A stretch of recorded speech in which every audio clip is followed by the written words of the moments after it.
Et bonsoir, on se retrouve pour le cinquième jour, comme le nain dans le Fort Boyard, pour le cinquième jour de la croisière, où cette fois-ci on va à Shimonoseki. Donc Shimonoseki, c'est où? C'est où? C'est juste ici. Et on avait vu lors du premier stream à la fin, quand il y avait toutes les destinations, que juste après il y avait un truc qui s'appelle Kanmon Strait. En fait, ça va être pile au même endroit, parce qu'en fait c'est exactement l'endroit qu'on voit juste là ici. Donc là, évidemment, comme on est de loin, c'est tout flou, on voit pas bien. Mais en gros, l'endroit de Shimonoseki se trouve vraiment ici, là. Et en fait, pour accéder de ce côté à ce côté, il y a un tout petit passage avec un pont, là, sur lequel on passe par en dessous. Et on va donc finir la journée en passant par là. Et demain, nous serons sur Beppu. Mais ça, ce sera pour demain. Voilà, voilà. Qu'est-ce qu'il y a d'autre à dire? Ah oui, pour cette destination-là, en fait, il y a un chemin qui est marqué là, sauf que c'est pas celui qu'on a fait, vu que comme j'avais dit, c'est des screenshots qu'on m'a filés et que sur cette journée-là, on était dans des groupes séparés. Et bien là, du coup, ça ne correspond pas. Mais sinon, j'ai l'adresse du de l'aquarium qu'on a fait, parce qu'aujourd'hui, ça va être plein de petits poissons qu'on va aller regarder. Ça va être en intérieur, parce que comme on avait vu lors du dernier stream, la météo, elle était pas folle. C'était très nuageux et avec de la pluie, et ben là c'est pareil. Donc on s'est dit plutôt que d'aller explorer certains trucs qui se trouvent en extérieur, autant faire un truc en intérieur. Et il se trouve qu'à Shimonoseki, ils ont un gigantesque aquarium qui est assez cool. Donc c'est ça qu'on va voir aujourd'hui. Et c'est parti. D'ailleurs, voilà, on se met en plein écran, c'est mieux, hein. Alors, avant de descendre, dans les épisodes précédents aussi, on avait vu qu'il y avait des murs comme ça avec des destinations. Et sur cette vidéo, j'ai retrouvé celui qui, qui s'est arrêté à Tahiti. Les mots se sont en allés. Ouais, parce que j'avais dit aussi que j'avais un torticolis et il s'est pas amélioré. Donc là, j'ai pris, j'en ai Doliprane et tout pour essayer de d'apaiser la douleur. Mais le problème, c'est que ça me donne aussi envie de dormir. Donc je risque d'être pas au meilleur de ma forme, on va dire. Mais bref, c'est pas grave. On va faire en sorte que ça va bien se passer. Donc voilà, ça c'est la fameuse, où il y a marqué là, From Our Voyaging, machin truc, Manavai Tahiti, à Papeete, voilà, le 30 avril 2006, donc 2 ans après la construction du bateau. Ouais, parce qu'en fait d'ailleurs, j'ai retrouvé aussi la plaque, qu'on verra un peu plus tard, du bateau. Ils ont aussi des bouteilles d'eau un peu stylisées là en japonais, et moi qui en général ne bois pas d'eau parce que j'ai toujours des mauvaises expériences avec l'eau, et ben là pour le coup, elle était bonne. C'était assez étrange parce que normalement bon c'est de l'eau quoi, mais c'était pas désagréable. Donc même l'eau c'est de la qualité supérieure quoi. Donc ça fait plaisir. Ensuite, il y a le logo du bateau un peu partout, hein, donc dès que je le vois, j'en profite pour le prendre en photo. Ça, c'est un truc qu'on a ramené de je sais plus où, mais c'était sympa. Et en fait, c'est des petits trucs à l'intérieur, des petits sachets individuels avec des petites doses. Comme ça, on peut se les partager facilement. En fait, la table, là, elle est pas censée tourner, mais celle-là, elle était dévissée. Donc là, je pouvais, genre, faire comme si j'avais un volant dans les mains. En fait, il faut savoir qu'au niveau du socle qui est tout en bas et au niveau de la table, il y a deux gros axes, en fait, qui se vissent. Et celui-là, ben, je pense que il a pas été entretenu depuis un moment. Donc il pouvait se dévisser. Mais bon, ça, c'est juste, ouais. Le matos, un petit peu en pas très bien entretenu. Alors les mochi, ça c'est pas un truc de jeu dont je suis très fan, mais apparemment ceux-là ils étaient exceptionnels, mais je les ai pas goûtés en, en saveur sakura. Donc j'imagine que ça va être cool, mais ouais, ça c'est pas ma cam. Et ça c'est ce qu'il y avait dans la boîte, donc c'est ce que je disais, c'est les petits formats. En plus vu qu'ils font des sachets qui sont tout jolis, ça donne envie de tout garder, c'est un peu terrible. C'est dès qu'on voit des trucs japonais, on veut tout ramener. Ça c'est un petit peu le truc terrible quoi. Mais heureusement, bah, vu que c'est des emballages. Ah, et ça, j'en avais parlé aussi. C'est comment on appelle ça? Le mot va me revenir. Les scènes de théâtre japonais où il faut avoir un japonais un peu avancé pour réussir à comprendre, parce que le japonais de base, c'est un peu plus compliqué, car il y a des tours de phrases qui sont un peu traditionnels de l'époque et qui sont un peu différents du parler d'aujourd'hui. Donc ça, c'est pour les gens qui parlent vraiment bien japonais, ils peuvent comprendre l'humour qui se trouve là-dedans, mais sinon, disons que c'est pas accessible facilement, on va dire. Ensuite, la nuit, ils essayent de faire des petites ambiances aussi avec les lumières. Parce qu'en fait, les lumières, c'est du RGB. Ils peuvent faire les couleurs qu'ils veulent. En général, c'est des couleurs un peu chaudes, mais ils peuvent changer en fonction de l'ambiance, quoi. Évidemment, moi, j'en profite pour m'installer dehors. On voit que c'est trempé. Parce que justement, il pleuvait. Donc là, on est en train d'aller vers Shimonoseki. Donc là, c'est la nuit. On n'y est pas encore. Ça va arriver un peu après. Donc ouais, hein, sur les bateaux, il peut y avoir un peu de tous les types de météo. C'est pour ça qu'il vaut mieux prévoir les dates à laquelle on va aller. Si on va en été, en général, on va plutôt avoir un beau soleil, mais il fera très chaud. L'hiver, bah, ça va être l'exact inverse. Nous, on était entre les deux, vu que c'était entre mars et avril. On avait une météo qui... On savait pas trop s'il allait faire beau, s'il allait faire pas beau. Donc, c'était les aléas du direct. Et ça aussi, on l'avait vu, mais en version calme. Et donc là, bah, vu qu'on est en train de d'aller... enfin, on est en haute mer, là, pour aller vers Shimonoseki. Quand ça remue, bah, ça peut faire ce genre de choses. Mais là, pareil, hein, vraiment, on ne ressent pas le mouvement dans le bateau, parce que ça oscille entre 0 degré et 1 degré, donc c'est très très très peu. Mais c'est suffisant pour que l'angle fasse remuer l'eau comme ça, quoi. Donc en fait, ça donne plus l'impression que ça bouge, alors qu'en vrai, ça ne bouge pas tant que ça. C'est un peu un genre d'effet d'optique, on va dire. Et voilà. Ils ont aussi une salle de jeu, en fait, vu qu'il y a un peu de tous les tranches d'âge dans le bateau, il y a aussi des salles qui sont un peu plus dédiées pour les enfants, mais pas que. Et notamment, là, il y a un puissance 4 qui est assez grand, genre le haut de la structure, là, ça arrive à peu près au-dessus du bassin, on va dire. Donc c'est assez grand. Donc c'est plutôt pas mal. En plus, évidemment, avec leur logo. Et surtout, ils ont des puzzles. Pareil, des puzzles, ils en ont de toutes les sortes. Là, c'est pour les petits, donc c'est pour ça c'est les grosses pièces. Mais ils ont aussi des puzzles qui sont avec des pièces plus petites, avec beaucoup plus nombreuses. C'est ce qu'on va voir juste après.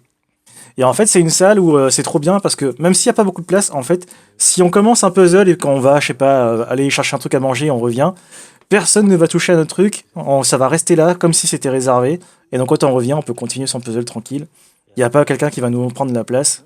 Donc, il y a toujours le respect. Hein. Comme je disais, le Japon, c'est respect, respect. Donc, c'est très bien. Et là, toutes les armoires, il y a plein de jeux. Alors, je connais pas tous les jeux qui sont là-dedans, hein, mais il y a de quoi s'amuser pour les gens qui aiment bien tout ce qui est un petit peu jeu de société, ce genre de choses. Donc là, ouais, c'est le modèle vraiment gigantesque. Là. Et voilà, il y a plein de trucs. Et après, il y a encore d'autres trucs qui sont en dehors de ces vitres, qui sont un peu ailleurs. Et disons que c'est une zone qui est plutôt sympa. Là, le truc pour dire que voilà, quand on arrive, hein, évidemment, toujours les papiers. Là, le petit-déj que je me fais en général. Et après, c'est parti. Donc là, on va commencer à arriver et je crois que la mer a été... Ouais, voilà, ça se voit. Bon, ça se verra mieux sur la suivante. En fait, la mer, ça faisait un petit peu comme s'il y avait des nuages, entre guillemets, dans l'eau. C'était très laiteux. Ça va se voir là, juste ici. Je pense qu'il y a dû y avoir pas mal de remous, ça a dû remuer genre la terre qu'il y avait au fond de l'eau. Donc ouais, là, c'était pas très clean et on voit vraiment que la météo, elle est pas folle, quoi. Là, c'est tellement nuageux que les nuages, en fait, ils descendent super bas à tel point que on peut voir des immeubles qui sont dans les nuages. Donc là, c'était une ambiance très couvert, quoi. Donc là, voilà, marqué Shimonoseki. Et c'est parti. Normalement, c'est juste après. Donc là, ça y est, on y va. Et là, typiquement, c'est le genre de moment où il vaut mieux avoir un parapluie sur soi ou un kawaii ou un truc pour se protéger. Sinon, c'est un coup à attraper la crève, quoi. Là, on va accélérer. On est en train de quitter. On doit être à peu près à mi-chemin, je pense, là.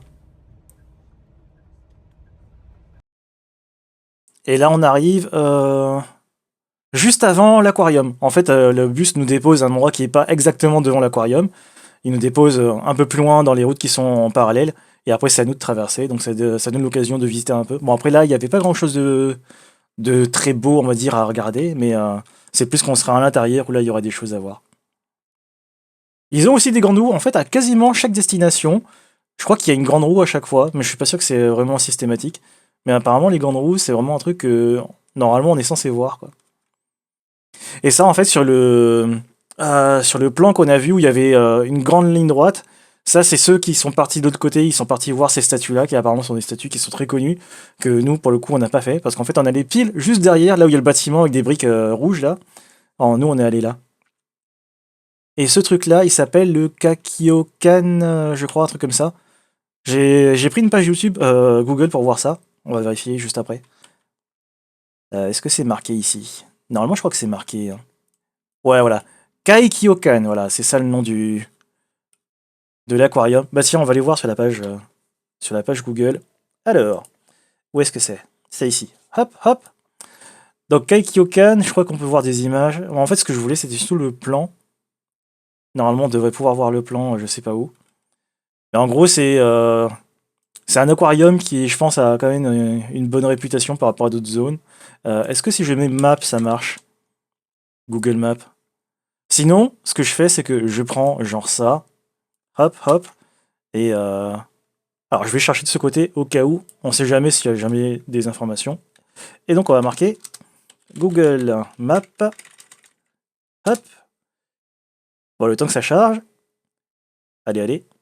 Et ensuite on va marquer Japan Shimonoseki Kaikyokan. Je pense que ça devrait le trouver, normalement. Ouais, ça le trouve. Parfait. Donc, hop, on revient là. Est-ce que je peux avoir la vue satellite? Oui, c'est bien comme ça.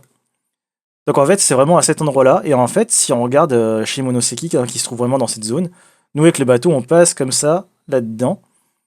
Et donc en fait, on fait un arrêt ici, et après, il y a le bus. Ah non, nous, on s'est arrêté là, je crois. Non, je sais plus. On s'est arrêté là. Oui, c'est ça. Sur le plan, c'était marqué ici, on faisait ça, tac, tac, tac, tac.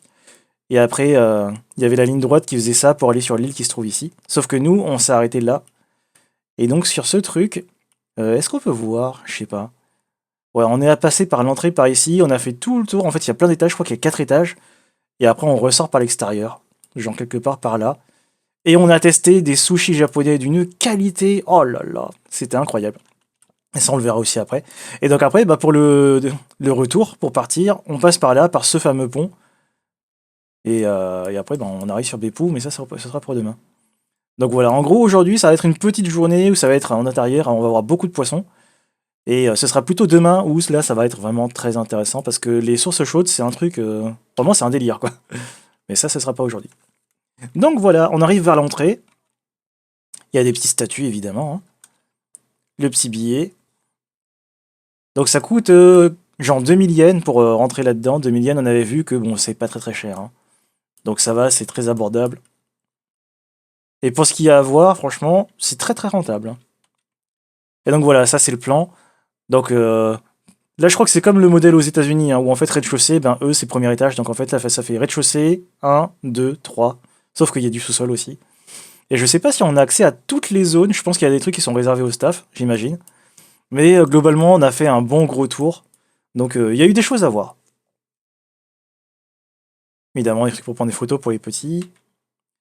Et ça, alors, ça, c'est un poisson que nous, on n'a pas dans notre zone en Polynésie française. Mais on a un autre qui fait la même chose, qui s'appelle la baliste océanique.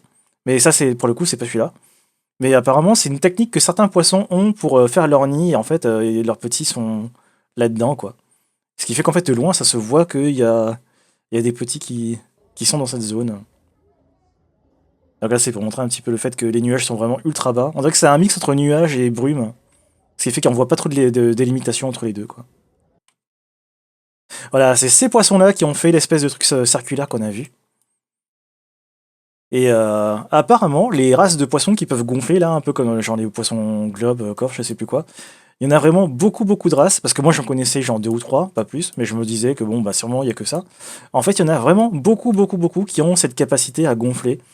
Et typiquement, dans cet aquarium-là, on va en voir plein. Genre vraiment plein, quoi. Alors, j'imagine que ça va se lire de là jusque là. Non, il y a marqué 95, 2011, 2012. Ah, bah du coup, c'est dans ce sens. Ok. Bon, là, par contre, hein, ça va pas être idéal pour regarder les trucs. Donc, vaut mieux l'avoir en petit et après zoomer dedans. Mais je zoome au cas où, comme ça, ce sera plus net. Typiquement, là, ce sera jamais net, là. Là, malheureusement, il y a des photos où les caractères sont trop flous, quoi qu'il arrive. Bon, je fais vite fait un petit tour.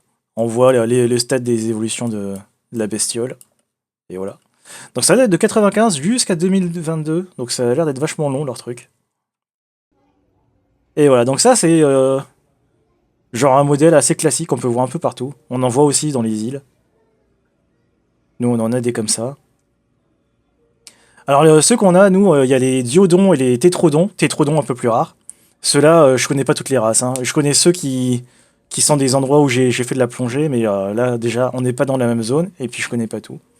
Mais si je sais, je dirais le nom. Sinon, au pire, normalement, je dois avoir des photos de des noms de poissons quelque part par ici.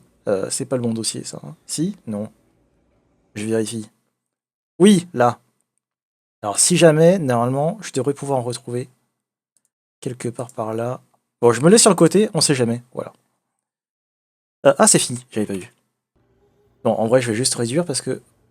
voilà. Ah, ça, typiquement, bah, ça fait partie des races des ptéroïs. En fait, les ptéroïs, il y en a plein de... Ah, par contre, vu que c'est sur l'autre ordi, je pourrais pas le montrer. Bon, au pire, je ferai des images plus tard.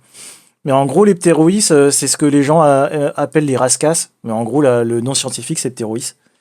Et en fait, c'est des poissons qui sont venimeux. En général, soit quand des créatures ont des formes pointues, ça veut dire qu'il faut pas s'approcher. Soit c'est quand ils ont des couleurs très vives. Donc, c'est deux signes qu'il faut dire. Attention, faut pas s'approcher, sinon, bah, danger, quoi. Donc, typiquement, ça, c'est un truc qui est empoisonné. Mais qui se mange, hein. Il y a des endroits dans certaines parties du monde où, en fait, ils cuisinent ce genre de poisson. Donc, ouais, faut juste faire attention, quoi. Avec des petits machins, je sais pas trop ce que c'est.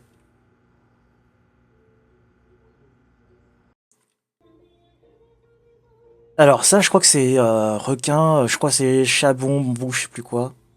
C'est un nom un peu chelou, c'est en plusieurs parties. Et on va pouvoir voir dans ce truc-là que il y a aussi leurs œufs qui en fait font des formes de spirale. C'est assez bizarre comme forme. On va en voir. Bah typiquement, il y en a un là en haut de l'écran, et on va en voir aussi en bas. Là, c'est l'une des rares occasions où on peut bien voir comment les branchies, comment elles bougent. Parce qu'en général, on a assez rarement l'occasion de voir ça. Vu que là, ils bougent pas trop. Ah, parce qu'il faut savoir aussi qu'il y a deux différences chez les requins. Il y a ceux qui sont obligés de bouger pour pouvoir respirer, et il y en a qui peuvent rester statiques et respirer.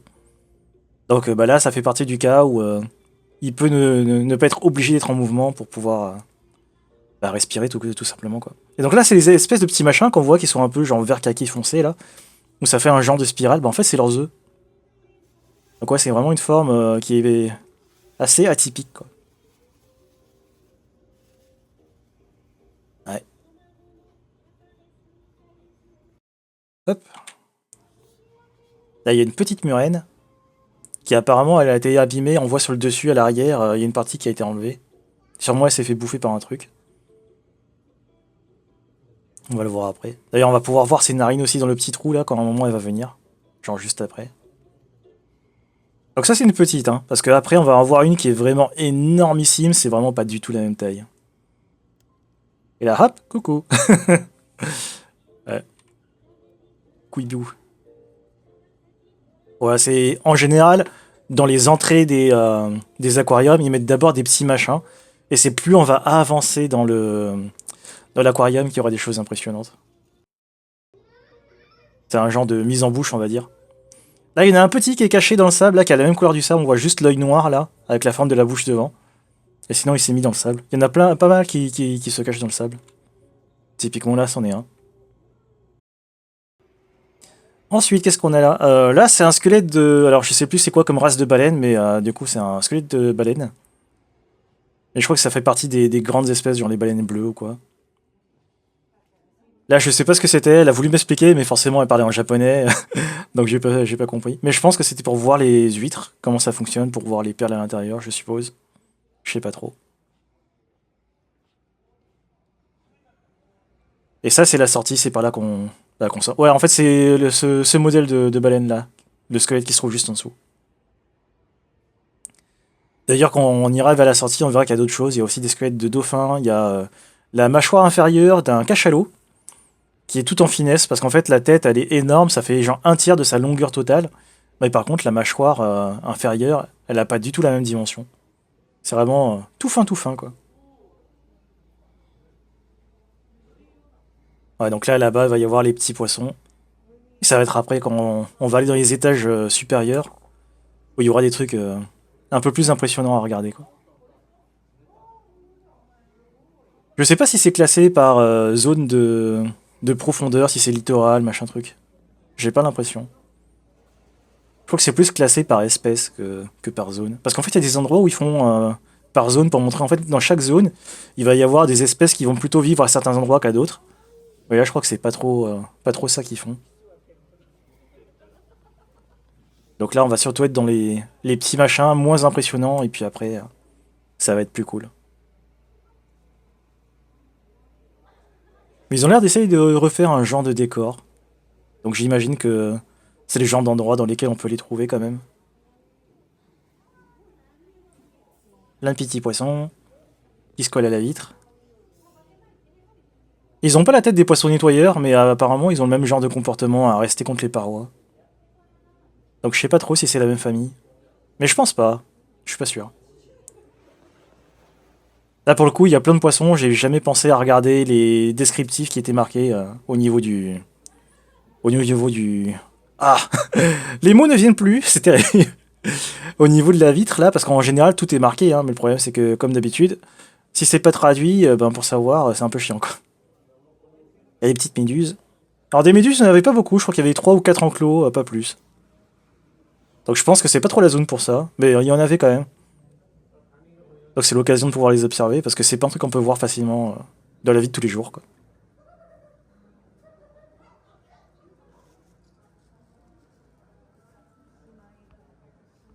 Pareil, quand on est en Polynésie française, les méduses, il y en a pas. C'est extrêmement rare.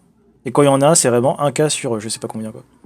Alors ça, normalement, c'est une créature qui vit dans les très grosses, grosses profondeurs des océans.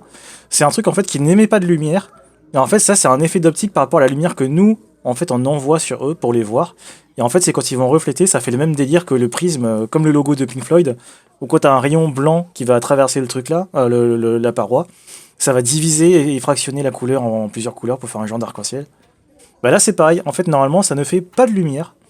Et c'est en fait quand nous, on va les éclairer qui vont refléter la lumière. Allez, petit calamar. Là, il n'y en avait pas des plus grands, c'était vraiment la taille maximale qu'on a vue. Donc ceux-là, ils sont petits, hein. Ça fait genre un peu plus grand que la longueur d'une main, on va dire. Mais normalement, ils sont censés avoir des plus gros spécimens. Donc j'imagine que ceux-là, peut-être, ils sont jeunes, je sais pas. Ou c'est pas la même race. D'ailleurs, normalement, plus en gros, plus ils vivent dans les profondeurs, et normalement, plus ils vivent dans les profondeurs, plus ils vont avoir tendance à avoir des couleurs rouges. Parce que le rouge, en fait, c'est une couleur qui est invisible dans les profondeurs. Comme en fait, l'eau, en fait, elle a le principe d'absorption qui fait que les couleurs chaudes disparaissent en premier, et après la fin, bah, il reste que le bleu qui est la couleur froide. Et bien, le fait d'être en rouge fait que ben, les créatures qui vivent dans ces profondeurs-là n'ont pas les capteurs qui permettent de voir le rouge. Et donc, en fait, quand on est en rouge, on disparaît, on devient invisible. C'est une technique de camouflage qui est spécifique aux profondeurs.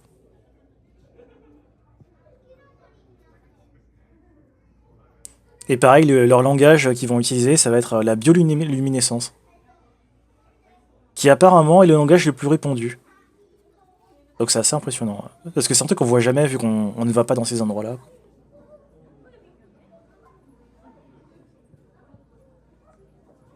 Des petits poissons.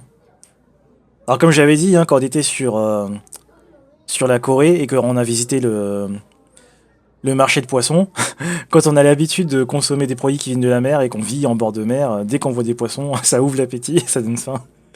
Alors je sais pas si tout se mange là, mais le fait de voir des poissons, ça donne envie d'aller manger quoi. D'ailleurs, un peu après, on va voir des très très gros spécimens. Je crois que ce sont des poissons préhistoriques qui existent encore aujourd'hui. Qui sont vraiment prêts. Ah bah typiquement dans celui-là, on va voir plein de choses. Déjà, il y a une étoile de mer là-haut. Juste en dessous, il y a une murène avec des crevettes là qui sont nettoyeuses dessus. Il y a plein de poissons tropicaux. Il y a des chirurgiens, il y a des papillons cochés, des gendarmes, des plein de trucs. Un peu plus loin derrière, dans le fond, on va voir une énorme murène. Mais celle-là, c'est vraiment un gros spécimen qu'on peut déjà voir là. Elle est pile au milieu de l'écran, dans le fond. C'est le machin qui bouge pas du tout là. Voilà, c'est ce machin. Ça, c'est du gros spécimen. Ça, quand tu vois ça en face de toi, quand tu nages dans la mer, tu fais pas le malin. Parce qu'en fait, il faut savoir que les murènes de base sont curieuses, donc elles vont venir voir. Mais des fois, elles peuvent être agressives si elles se sentent en danger. Donc faut faire gaffe parce que si jamais elles ont le réflexe de vouloir se défendre, là par contre, leur morsure, c'est, ça fait pas du bien quoi. Donc ouais, ça c'est le genre de poisson qu'on peut voir typiquement quand on va dans les îles, hein, du côté de la Polynésie française. Donc c'est un peu le genre de ouais, d'ambiance que ça je connais pour le coup.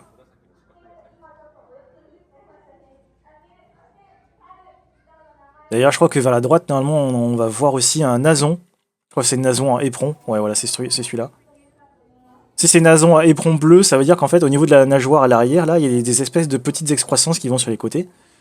Ces parties-là vont être bleues. Et le nason, c'est le fait qu'il ait un genre de corne, là. Et ces poissons-là, on peut voir qu'il n'y a pas d'écailles. En fait, c'est un peu comme du cuir. Donc, c'est une texture différente. Et ces poissons-là, pareil, sont très très bons.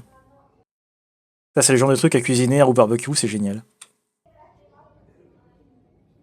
Ouais, donc là, on voit bien, ça fait des espèces de petites excroissances. Je sais pas ce que c'est, mais ces espèces-là, elles ont cette particularité. En plus du fait qu'elles ont la corne sur la tête, là.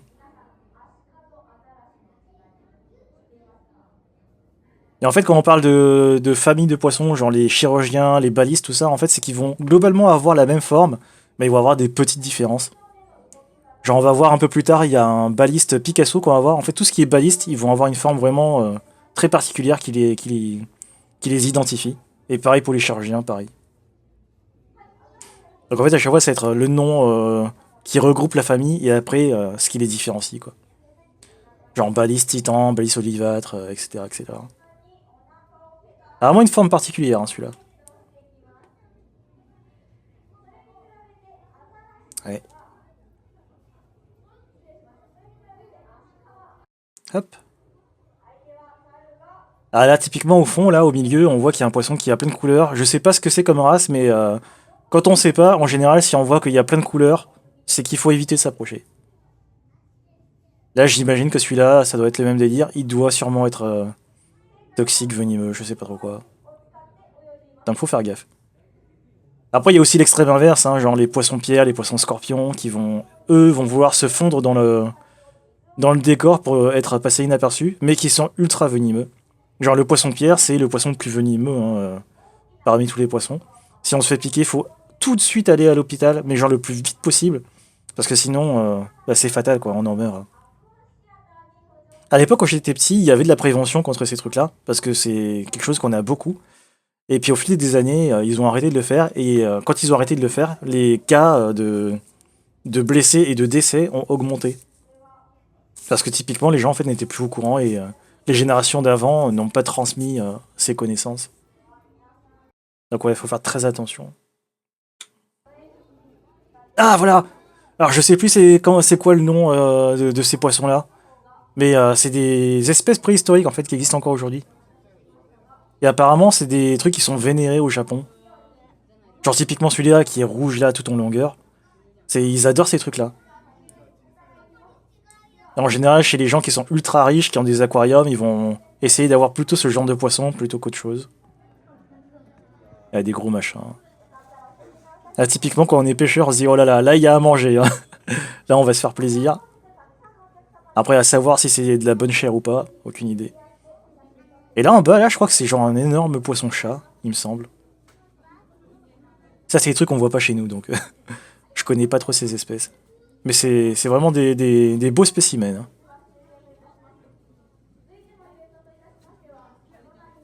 Ils sont massifs. Je crois que c'est dans cette vidéo, on voit aussi les gens qui entretiennent les enclos, là. Parce que forcément, bah, c'est des plongeurs qui viennent à l'intérieur pour tout nettoyer. Donc peut-être qu'on verra ça. Pas sûr. Ah, la tête. C'est vraiment une tête qui est unique, hein. C'est très bizarre. Il y a une texture dessus. C'est impressionnant. Ça rien qu'au visuel, on se dit, ce truc-là, il doit être genre super dur. Comparé à genre une raie où quand tu touches la peau, c'est tout doux. Là, tu te dis, ça doit être rugueux et hyper solide. Ça fait comme si c'était une armure, le machin. Ah bah voilà, il y a le plongeur, là. Aïe, aïe, aïe, aïe, aïe. Ça donne vraiment l'impression que c'est solide, le truc. Aïe, aïe. Impressionnant.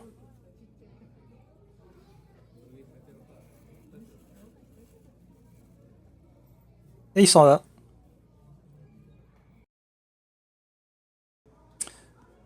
Après, il la même chose, mais cette fois-ci avec un plan un peu plus statique, histoire de faire un peu un genre d'écran de veille. C'est plus sympa à regarder. Et c'est plus posé. Je pense que dans celle-là, il va y en avoir un qui va passer vraiment devant, donc on pourra bien le voir en détail. Il me semble. Au pire, c'est dans une autre. Et pour le coup, je pense que ouais, ceux-là, ils auraient mérité un aquarium plus grand, parce que vu la taille qu'ils font, ils doivent vraiment pas avoir beaucoup d'espace pour nager. Mais après, je sais pas si c'est comme les carp koi, où en fait les carp koi, plus elles vont avoir un espace grand, plus en fait elles vont prendre comment dire, du volume. Leur taille en fait est en fonction de l'endroit où elles se trouvent. Donc si on leur met dans des petits bassins, elles vont jamais grandir plus qu'une certaine taille. Et si on en grandit, là par contre elles vont grandir. Donc peut-être qu'il y a ce genre de délire aussi pour ces bestioles, j'en sais rien. Et je sais que c'est un truc qui existe quoi. Que la taille de l'environnement joue sur la taille de la bestiole qui est à l'intérieur.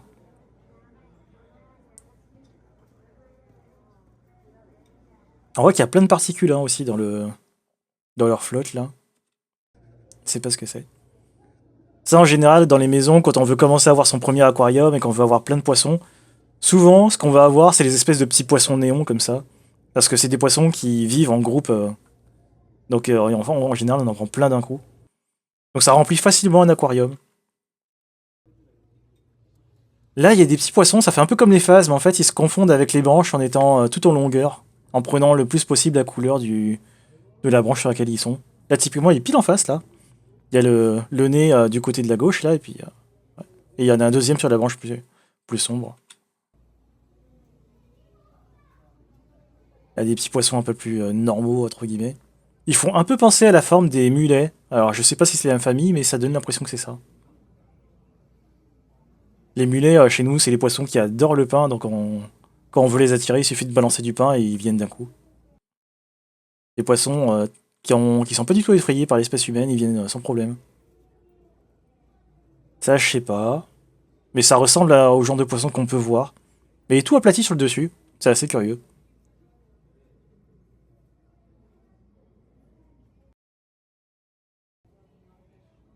Là, c'est des rougets, il me semble. Avec des yeux, quand on le voit de face, ça fait vraiment une tête chelou. On a plus l'habitude de les voir de côté, donc de face, là, c'est ouais. C'est une perspective un peu différente. Ça, je sais plus, mais c'est des trucs qu'on voit aussi. Il y a un truc un peu plus tropicaux, on va dire. Et ça, je sais pas si c'est une maquette ou c'est juste en fait ils l'ont empaillé. Je crois que c'est une espèce pareil qui est préhistorique qui pour le coup n'existe plus, d'où le fait qu'ils n'ont pas de spécimen vivant. Et ce machin, pareil, c'est comme l'autre, il est hyper massif. Et je sais pas c'est quoi le nom. Mais j'ai l'impression que c'est vraiment le de la même famille, hein. Donc des grosses écailles qui font genre comme si c'était une armure. Par contre, il a pas du tout la même forme de tête. Et là de face, je crois qu'en fait, il devait avoir sûrement un accident là parce que ça fait des trucs un peu comme si c'était déchiré. Donc je sais pas si c'est vraiment un vrai modèle ou juste quand ils ont reproduit le truc, ça s'est déchiré ou quoi. Pff, aucune idée. Et là, il y a des otaries, je crois, non? Si? Des phoques? Je sais plus. Ah, pareil. Ils auraient mérité d'avoir un enclos un peu plus grand. Parce que pour nager, là, ils font que des petites longueurs. En fait, leur aquarium, si juste ils l'avaient agencé différemment, ils auraient pu faire des longues, enfin des très longs aquariums pour pouvoir faire des bonnes longueurs en nage. Là, c'est plus cubique, on va dire. Enfin, c'est des rectangles plutôt. Et ouais. Donc là, on voit. C'est toute la longueur là qu'ils ont fait. Donc c'est un peu dommage. Mais après, si c'est comme pour les poissons qu'on va voir plus tard, ils ont des enclos en fait où ils ont plusieurs salles qui sont coupées par des portes, les portes qui peuvent ouvrir et fermer. Et ça leur permet de passer d'une zone à l'autre, ce qui fait qu'en fait, en vrai, l'endroit où ils se trouvent est beaucoup plus grand que ce qui n'y paraît. Je crois que c'est juste la première salle, mais qu'en fait, ils peuvent aller plus loin que ça, quoi.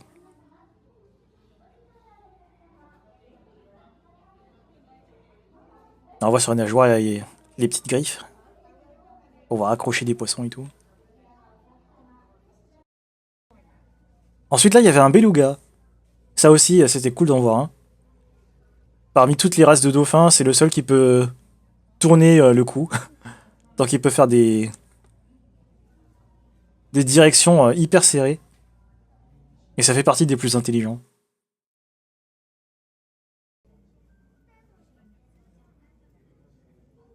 Normalement, il a aussi des jouets dans son bassin pour pouvoir s'amuser. Mais là, je crois qu'on en a pas vu. Et normalement, il peut s'amuser aussi avec les gens qui sont de l'autre côté du verre. en faisant des bulles et tout. Ah bah ça c'est quand on sera en bas. Ça c'est celui qui est à droite là, c'est un squelette de dauphin. Celui qui est à gauche, ça, je sais plus. Et pareil, le gros machin, bah, c'est la baleine qu'on a vu tout à l'heure. Là on commence à aller sur l'étage supérieur et donc ils ont un espèce d'escalator qui fait un peu penser à l'attraction de Nemo dans Disneyland où il y a des projections dans le couloir. Voilà, un peu comme ça. Donc là c'est un long couloir où il y a un peu d'animation pour les gens qui n'ont pas envie de marcher et qui restent sur le tapis. Comme ça, il y a pas trop d'endroits où on va dire on va s'ennuyer, entre guillemets, quoi. Il y a des projecteurs un petit peu partout. Comme la luminosité est pas très forte, là, ben le capteur a un peu du mal à fonctionner comme il faut. Mais ça va s'arranger juste après. Là, ça finit sur une partie avec des miroirs. Ce qui fait que le projecteur, il est juste au-dessus. Là, il n'y a pas en haut, il n'y a pas à gauche, ni à droite.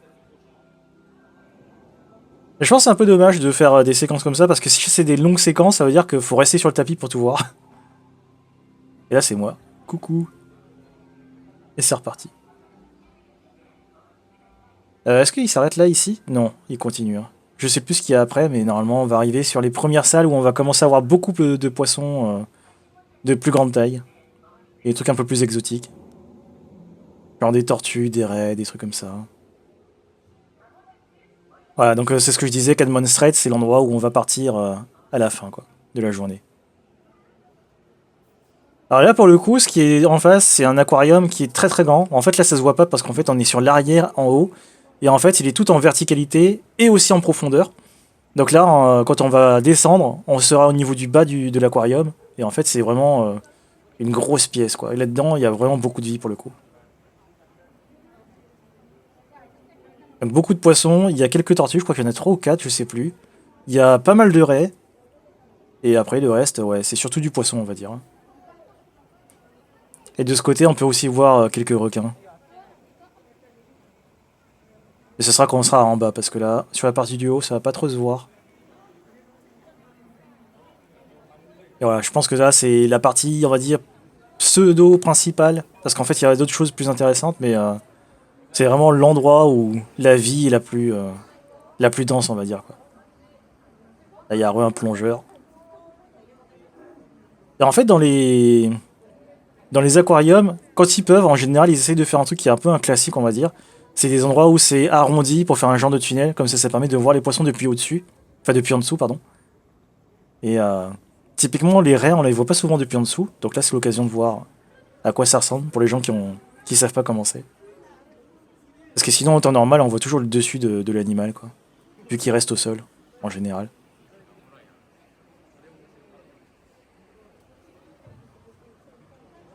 Et ouais, en fait, ça continue après vers le côté. Donc c'est vraiment un gros aquarium.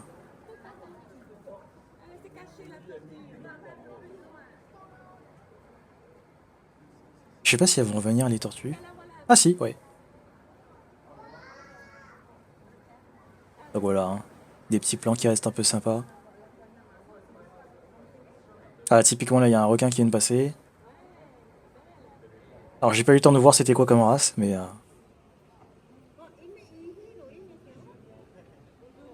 Et je crois qu'après, ça... Ouais, on arrive bientôt sur la suite. Bah, arrivons sur la suite, tiens. Hop. Donc là, les fameux tunnels. Il y en aura plusieurs, des comme ça. Là, c'est plein de petits poissons. Alors, lesquels, je sais pas. Ça fait un peu genre... comme des petites sardines, je crois. Typiquement, ce genre d'endroit, c'est sympa pour regarder les poissons depuis le dessus. Il y en a vraiment plein.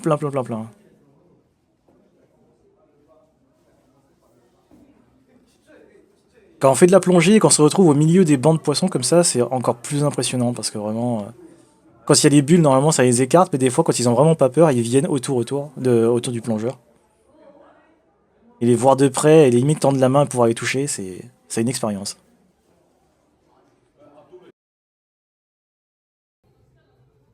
Là, c'est le dessous de l'endroit où il y a le tunnel en verre. Parce que ouais, il y a des vitres de partout. Donc ça, c'est une race de raie, je sais plus laquelle. Mais on va en voir mieux après. Alors il y a des bestioles, pareil, j'avais jamais vu, je sais pas ce que c'est. En plus, ça a vraiment cette couleur-là, violet, c'est pas un effet d'optique de la lumière, c'est vraiment, ils ont cette couleur-là. Et ces trucs-là, ouais, je sais pas ce que c'est. Ça fait genre comme des sortes de crabes, araignées, je sais pas trop. Un truc un peu bizarre. Je sais pas où ça se trouve ces machins, mais ouais. Et ça, c'est la carte de là où est-ce qu'on se trouve actuellement. Après, il y a des vidéos qui expliquent des trucs. Mais bon, c'est écrit en japonais, donc je sais pas ce que ça raconte. Et donc là, ce qu'on voit pile en face, hein, bah, c'est le bas de l'aquarium qu'on a vu juste avant, là où il y avait les tortues et tout. Donc là, il y a un étage en dessous. Donc ça veut dire que ça fait au moins... Enfin, je sais pas quelle taille ça fait en vrai, mais c'est du balèze. Et on voit que en fait, ça continue de faire un arrondi sur le côté, c'est par là qu'on va passer. Donc voilà, plein de trucs. L'arrêt qui va passer sur le dessus. Donc là, on voit en dessous.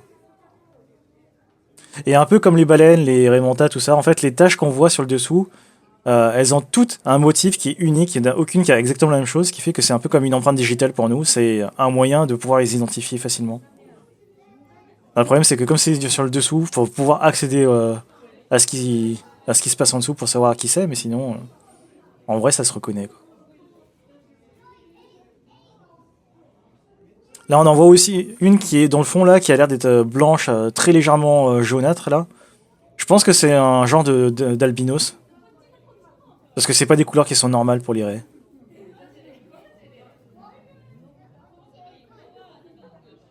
Alors, la même, il y a plein de poissons. Là, si t'es pêcheur, t'as qu'une envie, c'est de balancer ta canne à pêche là-dedans et de remonter du poisson. Ou un filet, hein.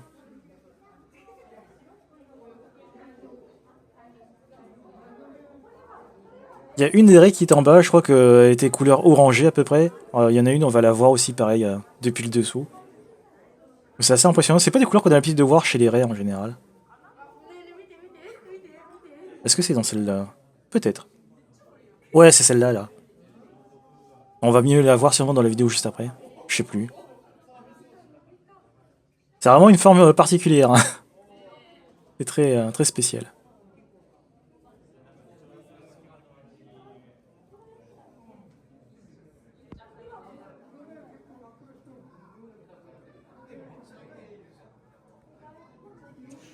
Et donc en fait, ouais, l'enclos il continue dans le fond là, après sur la droite, et après il redescend.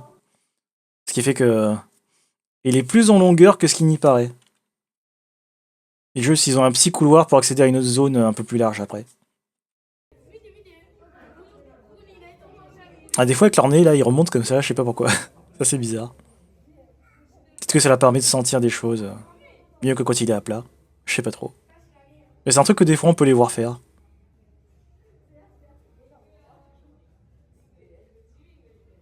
On en voit aussi là qui sont un peu sur la gauche, là, où ils sont enfoncés dans le sable.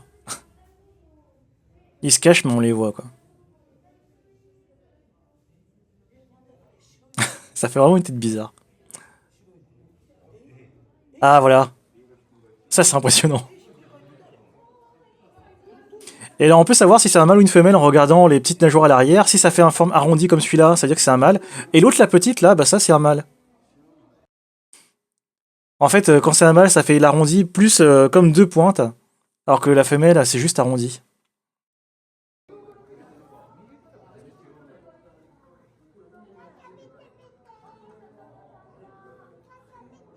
Souvent, il y a des petites différences. Des fois, c'est physique, des fois, c'est la couleur. Par exemple, sur les requins pointe noire, en fait, la femelle elle va avoir une couleur un peu plus jaunâtre que les mâles, qui seront un peu plus gris. Mais sinon, dans tout le reste de la forme du requin, c'est la même chose. Vraiment juste la couleur. Et les femelles ont une peau beaucoup plus dure que les mâles. À cause du processus de reproduction où en fait, ils sont obligés de mordre la femelle pour se tenir, sinon, avec le courant et tout, c'est pas pratique. Donc elles sont faites pour pouvoir, comment dire, supporter une morsure, quoi, de requin.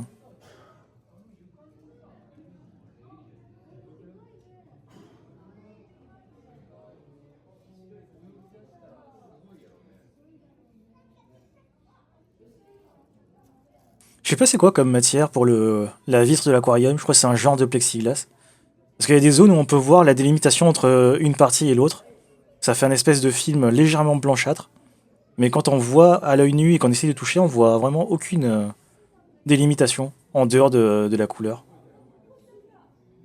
Mais j'imagine que c'est un truc ultra résistant pour que ça puisse soutenir les tonnes d'eau qu'il y a à l'intérieur.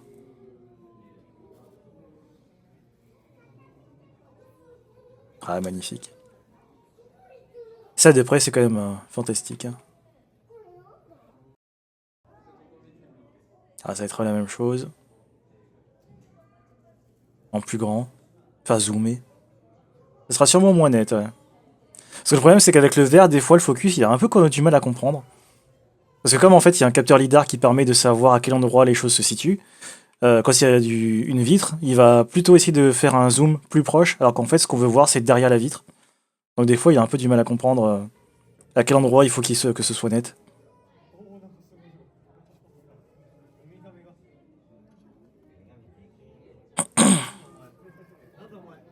Allez, petite tortue. Enfin, petite. Des tortues vertes adultes. Là, on en voit deux, mais je crois qu'il y en a plus que ça, hein. Je sais qu'il y en a au moins trois, mais peut-être qu'il y en a plus. Là, pareil, hein. Plein de poissons divers et variés.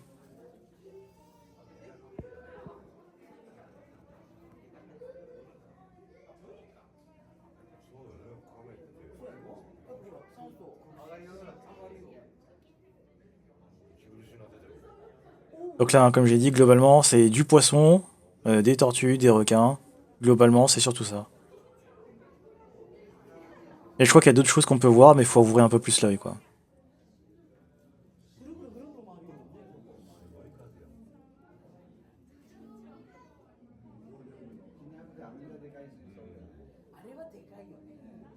Je crois que normalement, ils vont repasser. Non, 15 secondes, il n'y aura pas le temps.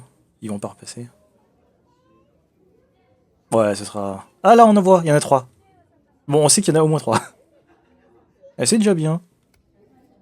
Et là, on va arriver sur la partie où ça va être plein de races, justement, de ces fameux poissons hein, qui peuvent gonfler, là, comme ça, avec des pointes. Donc, il y a certaines que je connaissais, comme j'avais dit, les diodons et les tétrodons, mais il y en a plein que je connais pas, qui, je pense, sont des espèces qui sont typiques du Japon, notamment ceux-là. Et là, on peut voir, justement, ce fameux problème où, en fait, là, le focus, il se fait sur la vitre, et il faut que je rappuie à chaque fois sur l'écran pour que le focus se refasse.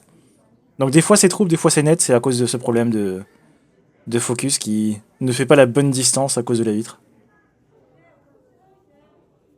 Donc il y en a certains, même quand ils sont pas gonflés, ils ont quand même les pointes qui sont sorties.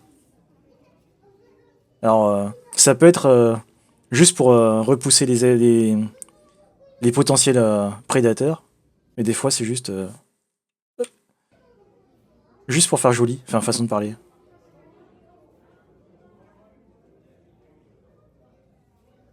Ça on peut en voir aussi de temps en temps dans les îles. Ceux-là, c'est ben, ceux qu'on avait vus quand on était sur Nagasaki, quand on ressortait du rond-point où il y avait la statue du poisson, la statue du chien. Bah, c'est ces fameux poissons-là qui sont ultra toxiques et il faut avoir une maîtrise du truc pour retirer la poche du poison. Sinon, en fait, t'as le poison qui se répand dans toute la chair et on peut pas la consommer. Et donc, c'est ceux-là qui sont ultra célèbres, alors qu'en fait, apparemment, ils sont vraiment pas si bons que ça. C'est juste le fait que, oh là là, c'est dangereux, quoi. Donc, ouais, évidemment, il fallait qu'il y ait ces poissons-là. D'ailleurs, c'est un peu la mascotte de cette région de Shimonoseki, c'est ce poisson-là. Il y en a, ils bougent pas, je sais pas s'ils sont morts ou s'ils sont en train de mourir. Et ça donne pas l'impression qu'ils sont en bon état. D'ailleurs, ça donne l'impression qu'il est en train de muer, ça fait comme si sa peau était en train de partir. Donc si ça se trouve, lui, il est pas en bon état. C'est possible, hein. Ah ouais, ça c'est le fungu, quoi. Et donc voilà, comme je disais, vu que c'est la mascotte, il y a aussi des peluches, en plus des statues. Et la peluche, ils les font avec les différentes tailles, quand il est gonflé et pas gonflé.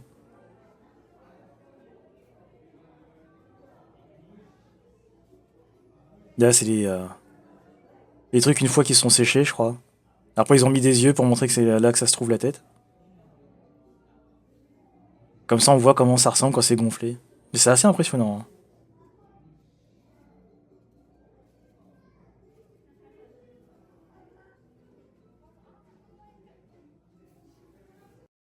Mais en fait, des pointes, il y en a vraiment plein, plein, plein. Il y a une sculpture où en fait, ils ont compté le nombre de pointes qu'il y avait dessus et je sais plus à combien ça monte, mais c'est assez fou. Ça, c'est des poissons, ben, pareil, qu'on peut voir dans les tropiques. Alors, c'est pas les espèces les plus communes, hein, ça c'est un petit peu plus rare. Genre celui-là, on n'en voit pas tout le temps. Mais on peut voir qu'au niveau de la mâchoire, là, faut surtout pas mettre les doigts, sinon il n'y a plus de doigts, hein. Ça, c'est un truc qui te cisaille. Genre en une morsure, il n'y a plus de doigts, quoi.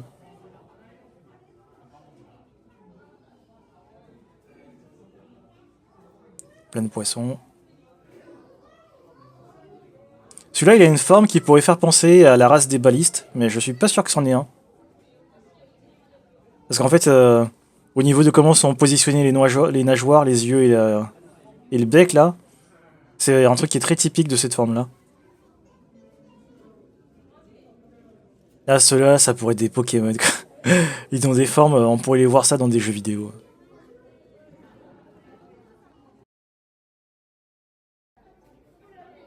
Ah, ça, c'est une baliste. C'est qui est un peu orangé, là. Ça, je sais pas. Ça, c'est des diodons. Ça, c'est un truc qu'on voit assez fréquemment dans les îles. C'est le truc le plus commun qu'on voit parmi ces traces-là, je veux dire.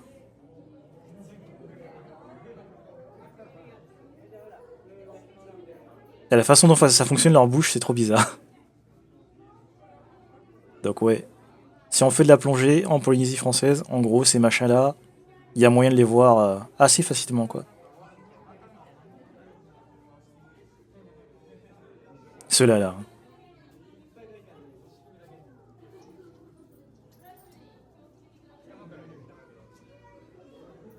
T'as une drôle de tête.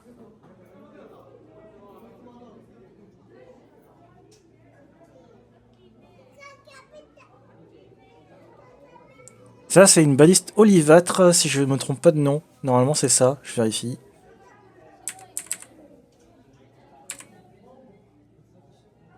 Ça ressemble à la olivâtre, mais elle a une couleur un peu plus sombre, celle-là.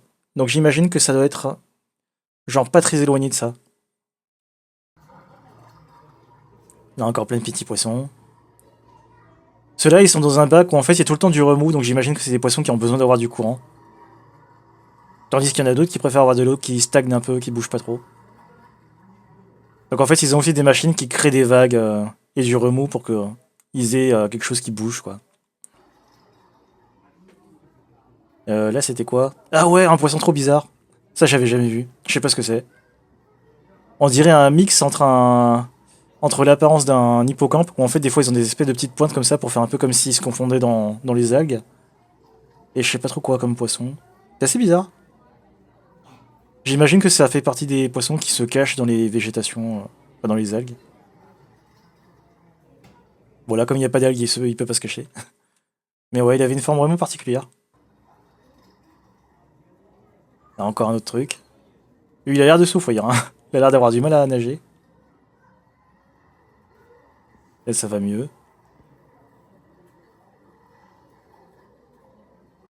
Et normalement... Ah oui, c'est vrai, il y avait ça. Alors ça, c'est un poisson-lune. Et c'est pas la plus grosse taille, hein. Celui-là, je pense que c'est une taille à peu près, genre, moyenne, on va dire. Et il est déjà balèze, hein. Parce qu'il y en a qui peuvent être vraiment gigantesques.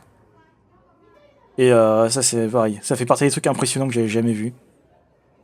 Même la forme, comment l'œil il tourne là, c'est trop bizarre. Avec cette bouche là, toujours ouverte.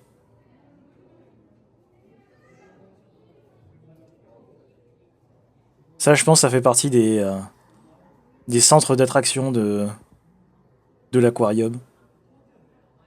Comme pour le coup, c'est vraiment rare d'en voir ça. Le fait de pouvoir le voir là comme ça, de tout près, c'est ouais, c'est une occasion quoi. Oh, ce machin. C'est une forme tellement particulière. Le seul autre poisson que je connais qui a des nageoires tout en longueur comme ça verticale, presque aussi long, il y a les balistes océaniques qui ont un peu ce genre de délire là. Ah, je vais voir si je peux trouver vite fait une image de ça. Alors, Google. Baliste océanique. Ah oui. Hop. Bon, les balistes océaniques, en gros, ça ressemble à ça, quoi. Donc ouais, c'est vraiment tout en longueur. C'est pas autant que le poisson lune, mais déjà, bon, c'est quand même pas mal, quoi. Hop, voilà, on reprend. Il y en a aussi, ils ont des formes un peu genre triangulaires, c'est trop bizarre. Le dessous, il est tout plat, et puis après, ça monte comme ça, en pyramide, là. Voilà, comme ça. Je sais pas qu'est-ce qui fait qu'ils ont cette forme. Déjà, quand on s'intéresse à la forme des animaux, des insectes qui sont sur Terre, on peut voir qu'il y a des trucs qui sont très bizarres, mais alors dans l'eau, c'est encore pire, encore pire. Qu'est-ce qui fait que l'évolution leur a doté de formes de ce type-là, quoi? Ça aussi, on en voit pas mal. C'est des espèces un peu communes, on va dire.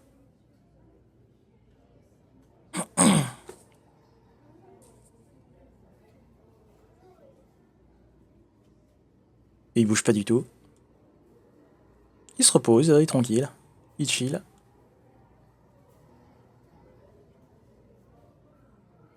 Un petit excité, là. Et normalement, bientôt, on devrait voir la fameuse baliste Picasso, là, que je disais tout à l'heure. Alors, encore une autre espèce, là. Et des fois, ils ont des mâchoires un peu bizarres. Je sais pas comment ça se passe. Là, j'imagine que c'est pour broyer sûrement des coquillages ou quoi.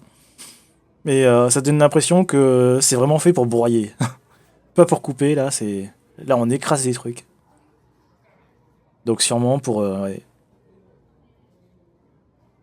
des petits coquillages, quoi. J'imagine, hein. Ah, voilà, sur la gauche. La gauche, ça, c'est un baliste Picasso qui est en train de monter. En dessous, c'est une baliste. Ah, j'ai un doute. Comme je connais pas toutes les espèces non plus. Mais ça fait partie de la race des balistes, quoi. Donc voilà, c'est ce que je disais, hein, c'est les yeux en haut, là, la bouche tout en longueur, les nageoires sur l'arrière. C'est avec ça qu'ils se déplacent. Donc ça, c'est vraiment ce qui caractérise cette race-là, quoi.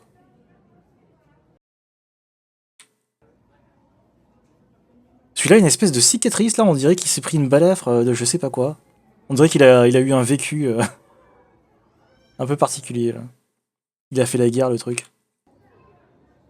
Ah, ceux-là, c'est des beaucoup plus gros spécimens. Celui-là, ils sont vraiment massifs. Et là, on voit vraiment bien la bouche. J'ai essayé de zoomer dessus pour qu'on voit.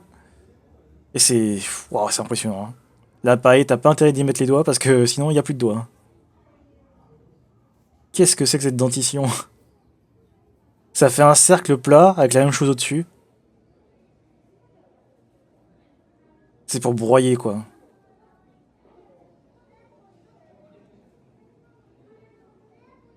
Ceux-là, ils sont plus chill, hein. Ils sont pas à nager dans tous les sens super vite. Ils se laissent porter.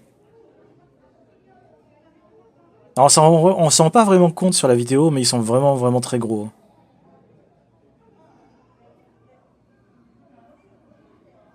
À comparer à ceux d'avant, là, je pense que ça fait 3 à 4 fois la taille, hein. C'est un peu la taille d'un cousin, on pourrait mettre sa tête dessus, le truc qui dépasse, hein. C'est du balèze. On peut voir aussi que ça fait un peu bizarre la texture là au niveau de sa peau, c'est parce que vu que c'est des poissons qui peuvent gonfler, bah, leur peau elle a une certaine élasticité, donc en fait quand elle se rétracte, ça fait des espèces de textures comme ça là.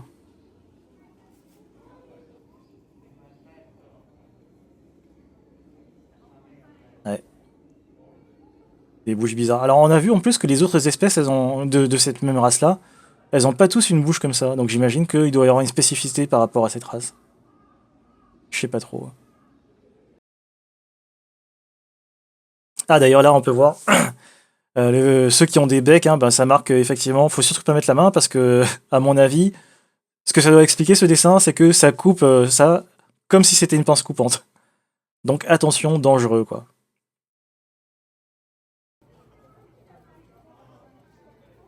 Ça fait un bec d'oiseau en fait, hein, mais version poisson quoi.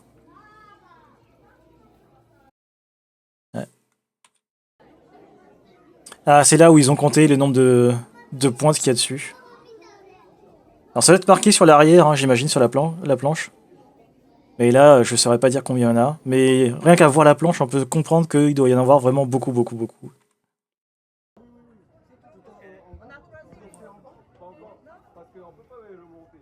Et là, on peut voir qu'il y a des détritus dans l'eau. Ça, c'est extrêmement rare. Pareil, depuis la toute première vidéo du Japon jusqu'à aujourd'hui. Si on regarde bien le sol, hein, il n'y a jamais aucun détritus par terre. C'est ultra propre. Et là, c'est la première fois que je vois des déchets. Et là, c'est dans la mer. Il va y avoir, dans une autre région un peu plus tard, où on verra, pareil, une zone en particulier du Japon où il y a des détritus par terre. Mais il y a une raison à ça. Enfin, une raison, façon de parler. Hein. Mais ce sera la seule zone où on verra des déchets. Sinon, tout le reste, c'est toujours propre de chez propre. Il y a des dauphins à l'intérieur. Ah oui, et donc il y a aussi des enclos avec des dauphins. Et là, c'est ce que je disais, c'est qu'en fait, ils ont plusieurs compartiments où en fait ils peuvent naviguer d'un endroit à l'autre. Donc en fait, c'est pas juste un bassin, c'est plusieurs connectés. Donc c'est un peu plus grand, quoi. Jusque là-bas, il peut sauter pour aller dehors. C'est magnifique, ça. Et ouais, c'est tout près de la mer, donc en fait, s'ils prennent de l'élan, ils pourraient techniquement réussir à faire un super saut pour sauter jusqu'à l'extérieur. Mais je pense que ce serait quand même un peu dangereux. Donc ouais, c'est pour ça que je disais hier que je sais qu'il y a des gens qui n'aiment pas les aquariums, tout ça, et que je comprends tout à fait hein, ce point de vue. Mais voilà. Il y a des aquariums qui ont ça, c'est comme ça.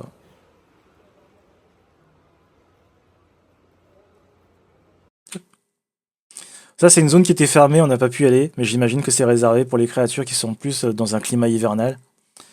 Mais ça, on n'a pas pu voir, donc je suppose, d'après les murs, que c'est des trucs du pôle Nord ou du pôle Sud. On n'en saura pas plus.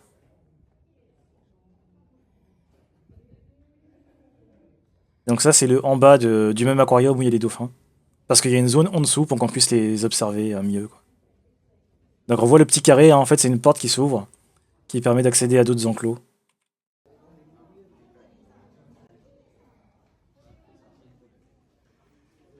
Alors je sais pas si c'est sur celle-là ou plus tard, mais on peut les entendre des fois faire leur bruit de dauphin. Un peu strident là. Faut vraiment tendre l'oreille. Mais je crois que ce sera pas sur celle-là.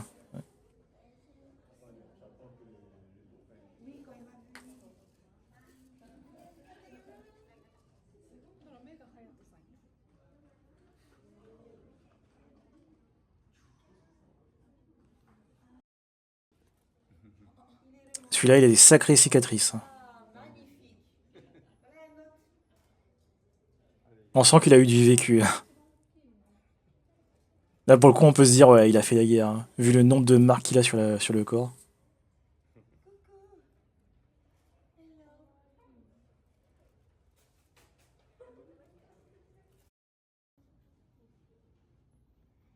Si jamais j'entends le bruit, je vais essayer d'augmenter le son.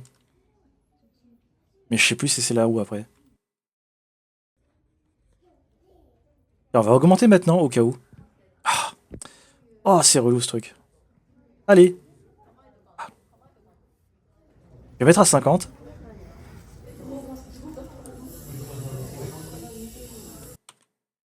Normalement, ça va être là-dedans.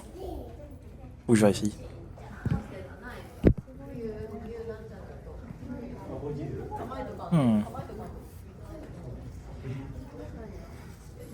Bon, bah on n'attend pas. Ah, c'est dommage. Il me semblait que c'était dans celle-là qu'on entendait. Bon, bah tant pis. Ah. Si, là. Où je remette. Ça, c'était le dauphin. C'est pas un truc qui a grincé dans la vraie vie, c'est vraiment dans l'enclos.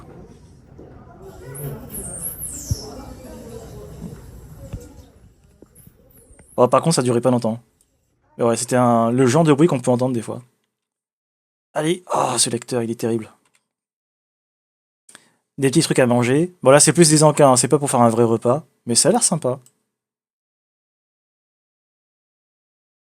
Un panneau, attention. Je crois que ça veut dire faut pas nourrir les dauphins, j'imagine.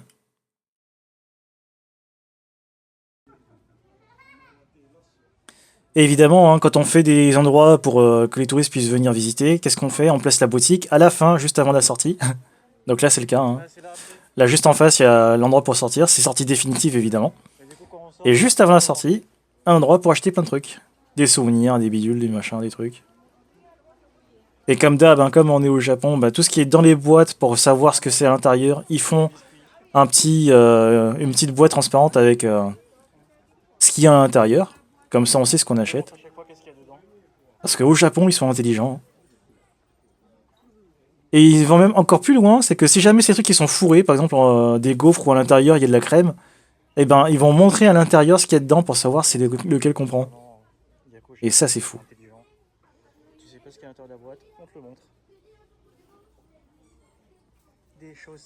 Il y a plein de bricoles dans tous les sens. Hein. L'info pour tout le monde, des peluches, des machins, des trucs.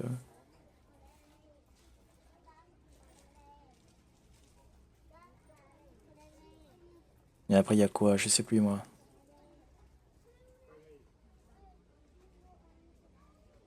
Ils essayent de faire un peu de tout pour que ça puisse correspondre à tout le monde, mais bon, on trouve pas forcément son bonheur. Hein.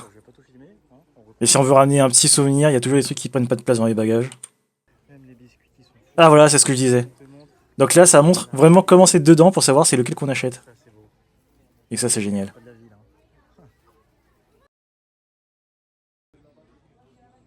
Des peluches, en veux-tu, en voilà. Ça, pour le coup, les peluches, c'est un truc qu'on en voit beaucoup dans les magasins. C'est un truc qui marche bien. Ce qui veut dire que, sûrement, les enfants achètent beaucoup de peluches. Enfin, les enfants. Les enfants majoritairement, hein, parce qu'il y a aussi des adultes et tout. Mais donc, ça veut dire que c'est un produit qui marche bien. Sinon, il n'y en aurait pas autant. Vu comment c'est encombrant, ces machins. Après, évidemment, les petits sacs plastiques, hein, deux du magasin pour dire on est passé par là-bas. Les DVD. Alors moi, quand j'ai vu ce panneau-là, en fait, il y avait le sticker là. Moi, ce que j'ai compris, c'est que ah bah ici c'est 0 yen quoi. Non non, c'est juste que je crois qu'ils étaient sûrement en rupture de stock, j'imagine. Et donc ouais, le Blu-ray 3000 yens et le pas Blu-ray 0. Apparemment, c'est 1000 yens, je crois. Ça a l'air d'être 1000. Ouais. Donc c'est quand même 3 fois plus cher hein, l'autre. Et là, on s'apprête à aller vers la sortie. Donc forcément, on passe par ce truc-là. Donc là aussi, hein, très imposant ce bidule. Enfin, ce squelette.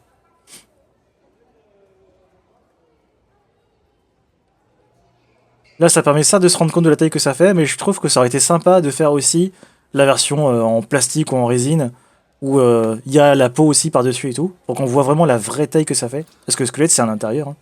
Donc en fait, là, on le voit plus petit que ce qu'il est pour de vrai.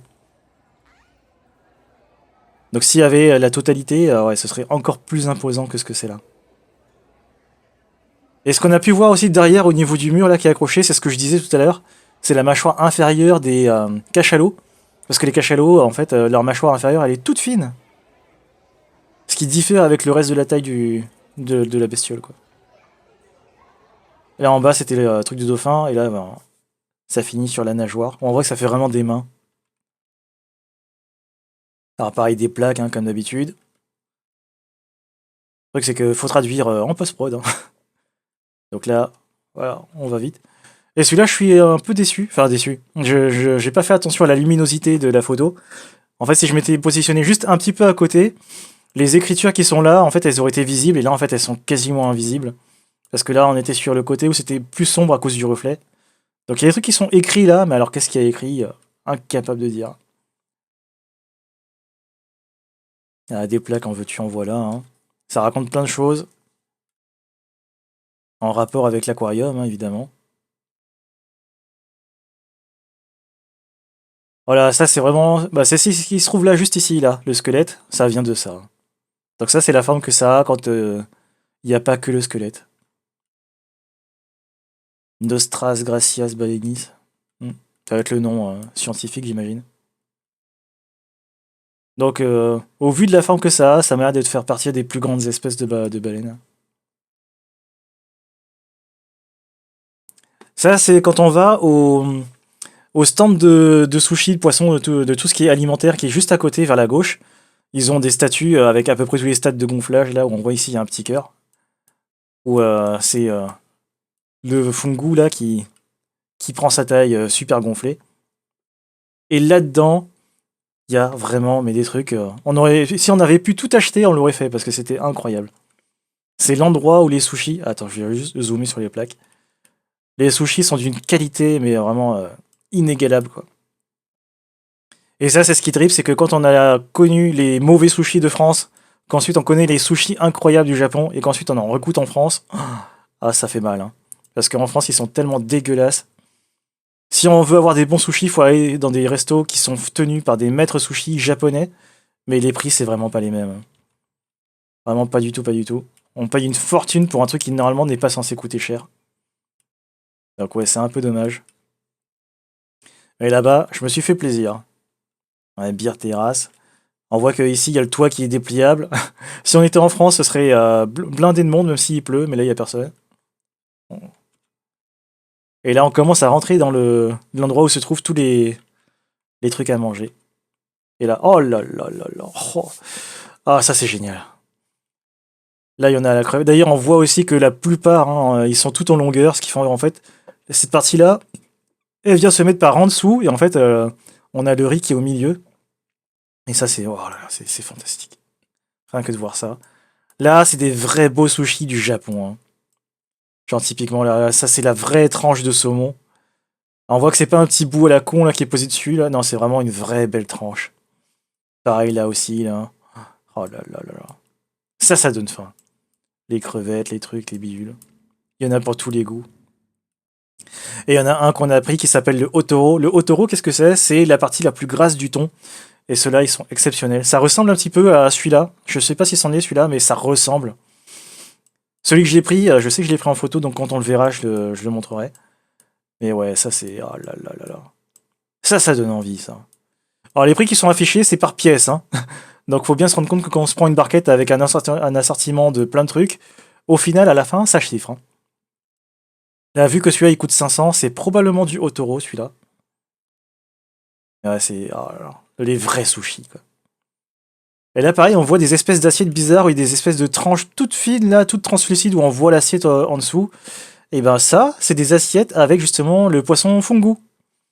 Donc c'est très bizarre, c'est présenté comme ça. Et voilà, le fungu, on voit que clairement, ça coûte cher, hein. Après, ils font évidemment des petits bols avec un assortiment à l'intérieur. Si t'as la flemme de choisir pas toi-même, ils le font à ta place. Et c'est très bien, hein. Ah, voilà. Donc là, pareil, hein, toujours des super longues tranches. Et celui que j'ai pris, il se trouve là. Et ça, c'est du Otoro, ça. Et il était incroyable. Ah, comme on voit cette longueur, ça. Oh là là là. Ça fait tellement envie. C'est fantastique. Les gens qui ont jamais connu les sushis du Japon et qui connaissent que ben, genre, en France, par exemple, vous savez pas ce que c'est les sushis, hein. Vraiment, ils sont pas bons en France. J'ai été tellement déçu et dégoûté de goûter des sushis en France après avoir connu ceux du Japon. Ça n'a rien à voir. La qualité, elle est sur un autre niveau, quoi. Ah, plein de choses joyeuses. Et en fait, comment ça se passe en fait sur ces stands-là? Ils ont des petites barquettes en plastique. On choisit, je veux ça, ça, ça, ça, ça. Ils nous font un petit assortiment. Et en fait, chaque stand en fait met les sushis que dans ses barquettes à eux, ce qui fait qu'en fait, si on veut faire plusieurs stands, ils vont pas remplir la même barquette. Ils vont faire leur barquette à eux. Donc en fait, à la fin, on se retrouve avec des trucs un peu volumineux. Donc c'est un peu dommage, mais bon, c'est leur façon de fonctionner. Pareil, hein, les petits bonhommes à chaque fois. Genre typiquement, moi j'ai fait 3 stands, donc vu que j'avais 3 stands, ben j'ai fait, enfin j'avais 3 boîtes. Alors que j'aurais pu en avoir qu'une seule, ça passerait aussi, hein. Ah, plein de trucs, plein d'assiettes. On a envie de tout acheter, c'est terrible. Ça, j'en ai pris 2, je crois. Ça, je sais plus ce que c'est. Ils m'ont expliqué ce que c'était, j'ai complètement oublié. Mais je crois que c'est aussi à base de fungu, en version free, quoi, pané. Et là, leurs crevettes, elles étaient incroyables. Vraiment fantastique. Évidemment, vu que c'est un lieu où il y a à manger, il faut pas nourrir les oiseaux, sinon après ils vont venir et ça va être terrible. Donc il faut surtout pas les nourrir. Comme ça, ils viennent pas. Là, on commence à rentrer. Donc là, pareil, hein, des torii, on en voit un peu partout. Des fois, ils sont rouges, des fois, ils sont en bois, des fois, ils sont en pierre, ça dépend. Et l'autre jour, là, quand on était à... On était où? Quand on était à Sasebo, il y avait le truc qui marquait Kujuku Shima. En fait, je me suis trompé. En fait, la baleine, c'est Kujira. Kujira, c'est le nom de la baleine en japonais. Donc en fait, je savais que ça commençait par ces deux lettres-là, mais je savais plus la suite. Et j'avais mélangé. Et en fait, c'est Kujira, le nom de la baleine. Alors, et quand on attend le bus, il y a des écrans partout, comme ça on s'ennuie jamais. Et donc voilà, les 3 boîtes. Donc en vrai, tout aurait pu tenir dans celle du milieu, hein, en les calant un petit peu différemment. Sauf ceux-là, par contre, évidemment. Mais en vrai, là, 3 boîtes, c'est un petit peu overkill, on va dire. Ils ont leur propre sauce aussi qui est fait exprès pour ça. Ils vont pas aller chercher dans des supermarchés, genre de la sauce mayo, je sais pas quoi. Là, c'est leur truc à eux qui est fait maison. Et ensuite, ensuite c'est tout, hein. Là, on s'est bien régalé. Donc là, j'ai mes crevettes là, panées. Ici, j'ai les otoro qui se trouvent là. Ceux-là, c'est au saumon, il me semble. Ou c'est ceux-là, je sais plus. Je crois que j'en ai pris deux, je sais plus. Là, c'est du thon. Là, il y a de la crevette. Et j'ai un doute entre celui-là et celui-là. Je crois que celui-là, c'est vraiment saumon parce qu'il est très orangé, hein, on va dire. Celui-là, c'est peut-être un autre poisson, je sais plus. Mais ils étaient vraiment incroyables. Et j'ai regretté de pas en avoir pris plus parce que vraiment, les sushis, ça part très vite, hein. Mais c'était génial. Vraiment fantastique. Aïe aïe aïe. Rien que de les voir là, je serais prêt à m'en refaire, mais bon. Ici, mauvaise idée d'en prendre un. Et ils font aussi des espèces de petites flasques là, je crois qu'il y a du soyu, je sais plus comment on dit en français. De la sauce soja. Oui, parce que soyu, c'est dans les îles qu'on appelle ça. Et donc même la petite flasque, elle est en forme de poisson. C'est assez rigolo. Le petit sens du détail, on va dire. Et donc là, on est retour au bateau, hein. Donc là, c'est parti. Les glaces qu'on avait vues dans les épisodes précédents, bah en fait, tous les jours, ils font des goûts spéciaux. Et là, aujourd'hui, c'était le matcha. Bon, moi, c'est pas ce que je préfère. Moi, je préfère la glace choco qui se trouve ici. Mais elles sont vraiment fantastiques. Là, je suis chez moi, enfin, je suis dans ma chambre avec mon ordi. Parce que dès que je suis en voyage, je l'emmène partout. Et là, je crois qu'on va faire le petit tour. Le petit tour du bateau. Normalement, on va sur l'avant. Oh putain, oh qu'est-ce qu'il est... Voilà. Ouais. Donc en fait, vu que là, on est en train de partir et qu'on va passer par l'endroit là qui s'appelle Kenmon Strait, on va passer par-dessous un pont, et je crois que c'est cet endroit-là qui est la zone où se trouve Kenmon Strait. Et du fait que là, on a ce temps-là où en fait les nuages sont hyper bas et que ça fait un peu du brouillard, il y a le pont qui va être quasiment dans le même état, où ça va faire comme s'il était à la fois là et pas là. Parce qu'il y a des endroits où les nuages sont tellement denses que ça bloque complètement la vue du pont. Donc ça donne un peu un côté genre mystique, on va dire. Là, c'est un peu fort. On va mettre à 2. Voilà. Donc là, c'est comme l'autre fois, sauf qu'on passe par l'autre côté, hein. Au lieu d'être passé par la gauche, là, on passe par la droite. Mais globalement, on va au même endroit. Vers l'avant. Et on ne devrait pas tarder à y arriver. Et là, on va pouvoir constater hein, que, vu qu'on n'est pas à l'arrêt cette fois-ci, là, il y aura beaucoup de vent. Donc heureusement que j'ai baissé, parce que sinon, il y aura le micro qui va crépiter de fou. Et ouais. Là, on voit pas très très très loin, mais bon, c'est pas grave, ça fait une ambiance différente.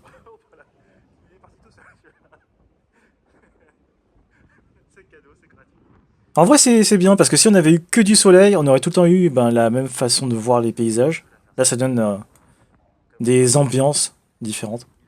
On a vu quand il faisait jour, on a vu quand il y avait du vent, on a vu quand il pleuvait. Donc là, c'est avec le moins de visibilité possible qu'on puisse avoir. Donc comme ça peut se donner une idée un petit peu du genre de choses qu'on peut avoir au fil de l'année. Je sais pas si en hiver, ils ont aussi pas mal de neige. J'imagine que oui, sûrement, j'en sais rien. Mais s'il y a de la neige, ça, c'est un truc sympa aussi à voir. Mais ce sera pas dans la même période, par contre. Oui, je crois qu'au Japon, ça existe la neige, hein. Là, il y a un abruti là qui a voulu faire le kéké. Il aurait très bien pu tomber. Là, s'il tombait, c'était fini, hein, fin de croisière. C'est pour ça, hein, justement, qu'il y a plein de caméras. Il y en a typiquement deux à l'avant, il y en a sur les côtés et tout. Mais ça suffit pas, hein. Parce que malgré le fait qu'il y ait des caméras, ça empêche pas le fait qu'il puisse y avoir un abruti qui veuille voir comment ça se passe là devant. Il se serait loupé parce qu'en plus là il pleut, donc ça veut dire que là la rambarde en bois elle glisse, hein. Là c'est pas du tout antidérapant. Si c'est mal pris et qu'il se foire dans son accroche là sur la barre, c'est la renverse, hein. Donc là on voit vraiment la visibilité elle est tellement courte là. Là on sait pas où on va. Heureusement les bateaux hein, ils ont des radars et tout, mais clairement, nous sans équipement là, si on doit savoir où est-ce qu'on va, c'est compliqué.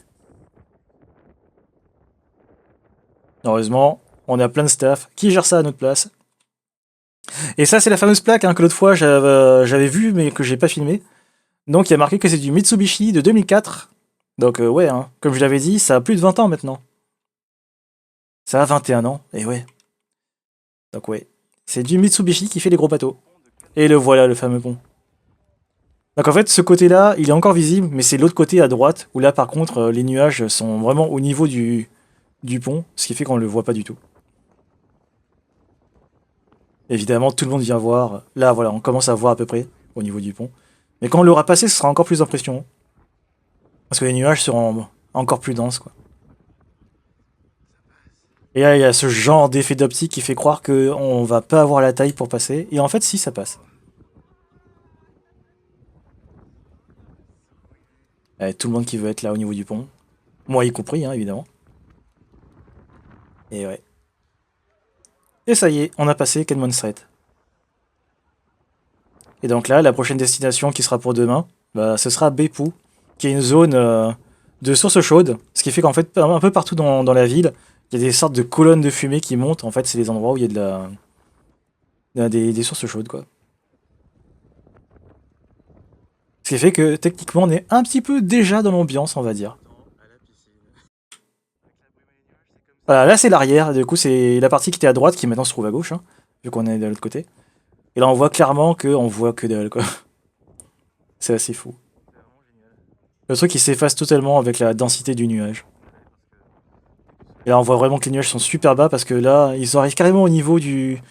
On dirait des espèces de gros seaux là, je sais pas ce que c'est. Des citernes. Donc ouais, c'est assez impressionnant. Évidemment, quand on est à bord, on peut commander plein de trucs. Il y a des trucs qui sont gratuits, des trucs qui sont payants. Et quand c'est payant, ils ont une espèce de table qui paraît comme la porte d'entrée de la cabine. Ça va capter à distance où est-ce qu'on se trouve. Évidemment, j'ai tout masqué, hein, on sait jamais. Et en fait, ça dit qui est là. Est-ce que si jamais, par exemple, je sais pas moi, c'est des premium, des machins, des personnes qui en sont en PMR ou quoi, ça va tout marquer. Et ce qui fait qu'en fait, on n'a rien besoin de montrer comme papier. Juste, ils savent exactement qui est là et qui commande quoi. Et donc, c'est directement débité sans qu'on ait rien à faire. Et ça nous arrive directement là où on veut. Donc ça, c'est assez fort. Il y a juste à commander et tout le reste est automatisé. C'est magnifique. Alors c'est à la fois bien et à la fois pas bien parce que pour les gens qui font pas attention, bah, ça peut être un piège où en fait ils vont dépenser beaucoup plus que ce qu'ils avaient prévu. Et c'est pour ça qu'il faut faire attention. Mais sinon, dans le côté pratique, c'est vraiment génial parce que comme tout est en mode RFID, tout est fonctionne à distance, sans contact, on n'a rien à faire, on est là, c'est bon, c'est fait. Donc c'est les technologies qui font plaisir, quoi. Après, évidemment, ils ont aussi plein de babioles. Et ces trucs-là, ça fait un peu penser à... Alors, je sais pas c'est quoi la marque qui fait ça, mais on peut voir ça au BHV à Paris. Il y a des boutiques de bijouterie. Par contre, ça coûte super cher. Et je trouve que la finition, elle est pas très très bien. Donc, ça mériterait soit que ça soit moins cher, soit d'augmenter la qualité au même prix. Mais dans les deux cas, voilà, ils existent des petits bijoux. Et des souvenirs qu'on ne peut avoir que là, parce que, bah, évidemment, ça ne se vend nulle part ailleurs. Et apparemment, c'est la dernière. J'avais oublié. Bon, et ben voilà, on a fait un bon petit tour. Et donc, demain, si je remets la photo du début, est-ce qu'elle est là? Oui, elle est là. Donc là, on était ici, hein, sur Shimonoseki, on a traversé le petit pont. Et donc là, on va faire ça. Hop, on va redescendre jusqu'ici à Beppu. Et donc là, on sera au niveau des sources chaudes. Et la semaine prochaine, ça veut dire qu'il nous restera Wakayama. Et après Wakayama, c'est retour à Tokyo. Donc je pense que ouais, la semaine prochaine, ce sera la fin du séjour. Et après, peut-être qu'on partira sur d'autres trucs, genre par exemple ce qui se passe en Polynésie, les îles, tout ça. Mais ça, ce sera pour la semaine prochaine. Sur ce, je vous dis bonne soirée, à la prochaine.